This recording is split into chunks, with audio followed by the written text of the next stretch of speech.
ٹیلی phone mobile کے ذریعے سے طلاق واقع ہوتی ہے یا نہیں، یہ مسئلہ ہے۔ دیکھیے، شرعی اعتبار سے طلاق کا حق شوہر کو ہے۔ اگر شوہر نے بیوی کو طلاق دی تو طلاق واقع ہو جائے گی۔ بیوی کا موجود ہونا یا نہ ہونا اس بات سے کوئی فرق نہیں پڑتا۔ اگر وہ بیوی کو طلاق دے اور طلاق دے کر کسی کو یوں کہے کہ میں نے اپنی بیوی کو طلاق دے دی، اس سے کہہ دینا، تو بھی طلاق واقع ہو گئی۔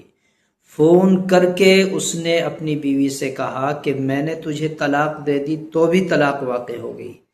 ٹیلی گرام کے ذریعے سے، واٹس ایپ کے ذریعے سے، کسی بھی تحریر کے ذریعے سے اس نے طلاق بیوی کو دے دی اور وہ اس کی گواہی دیتا ہے کہ میں تجھے طلاق دے چکا ہوں، تو طلاق واقع ہو جائے گی۔ بیوی کا موجود ہونا یا نہ ہونا اس بات کے لیے کافی ہے کہ شوہر نے طلاق دی ہے تو ہو چکی ہے۔